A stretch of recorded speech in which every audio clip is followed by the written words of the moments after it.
Hey, Minnesota Bill. Doing another mod on my Can-Am XMR 850. I went to a different tire. Well, actually the same tire, the Cryptic. But I went from the 39 by 14 to the 3010 by 14. These are actually 30 inches tall, unlike the 9s, which were about 28 and a half. But anyways, it's getting pretty tight here. So I went to S3 Power Sports and got me a set of trailing arms which extend the back tire 2 inches. Should give me a little clearance for a mud build-up and what have you. I replaced the pivot bearings. There's 4 of them in there, 2 on each side, for a total of 8. And of course I replaced my axle bearings. One thing I should mention, I got a bearing greaser because this is a split in here, and I pumped it 30 times before it came out. So if you're replacing your bearings, don't trust that the grease is going to be in there. Go ahead and get one of those greasers and fill her up. Alright, just wanted a little introduction here, and I'll show you the end result once we get them all put in.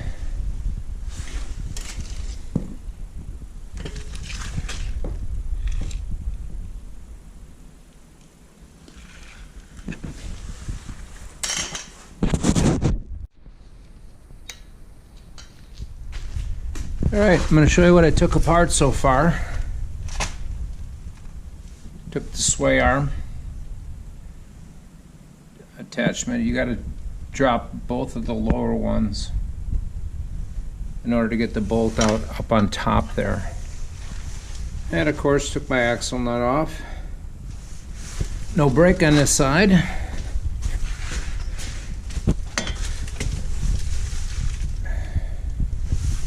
Got the axle nut off. Remove the shock. Just get that out of the way. And then you got a rivet here that you had to drill out, and you got your sway bar there. So instead of pulling my axle here, I'm just going to take that crossbar or cross bolt, whatever you want to call it, for the upper pivot. I'll take that out, and then the whole thing will slide out. Well, hopefully. Well, it came out just like I thought. Once you take that crossbar out, which connects everything, they came right off. They slid back and then slid off the axle. You can see how much meatier the S3 is. These flanges here for your brake, well, it's on the other side. This is XMR. They don't have a brake on this side. But I popped the seals out.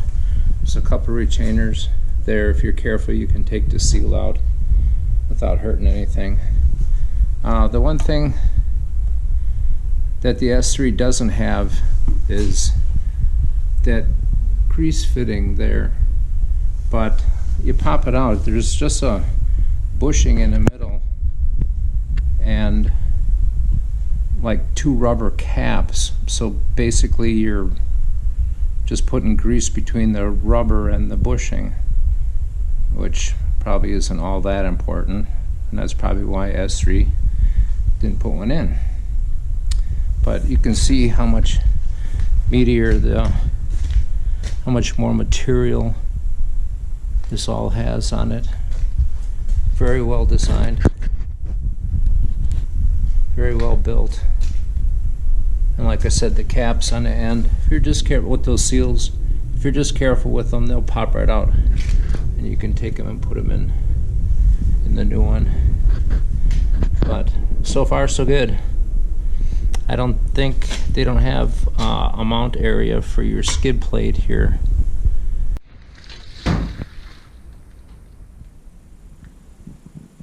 All right, got her all finished up. Everything's attached. Everything lined up right. On the shock mounts, on the torsion bar. Got the nut down 151. I was making a point when I have the tires off to get to my grease fitting on my rear drive. This seems simpler with the big tire on there. When you're putting these in, on this side it works just fine, where you can slip the axle in and then put it up into place. Of course, it's kind of a tight fit. You don't have to wrestle so much.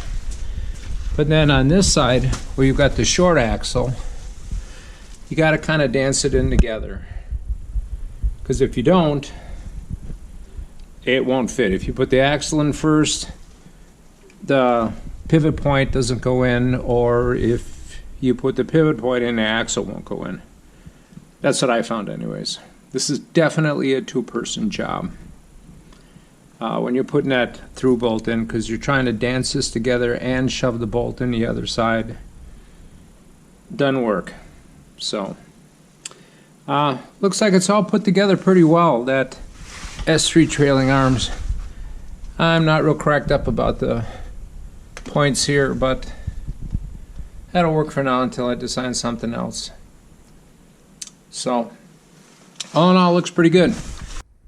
I'll pop the tires on and see what the difference is in the gap between the wheel well and the tire.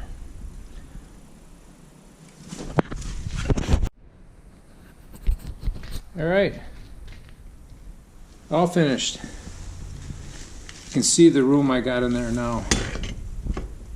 Got a ton.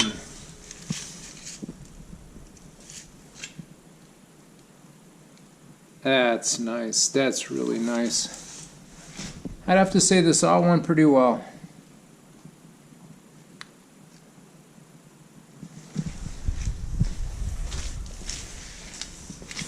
Everything clears on the inside. And I gotta tell you, boys down at S3, this looks really cool.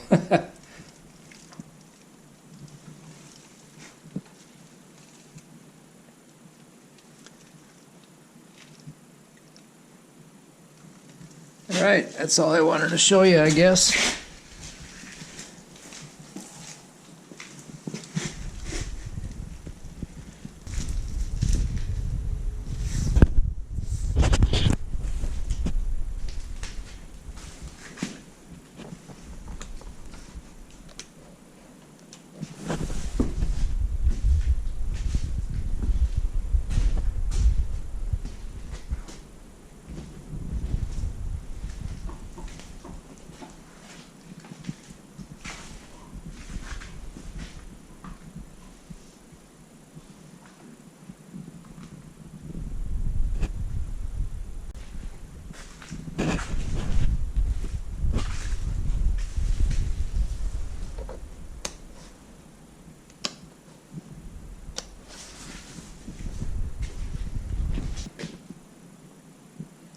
Hope if anybody had any questions, maybe this helped them out a little bit.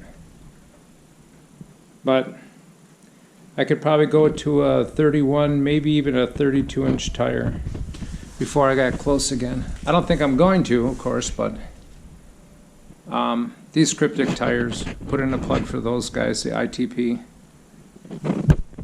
I really like them. That's why I got another set of them. I just wanted to go to 30 inches, and a little bit wider was just fine too. I got the HD9 rims, the beadlock. I think I'm set. Again, thanks for watching.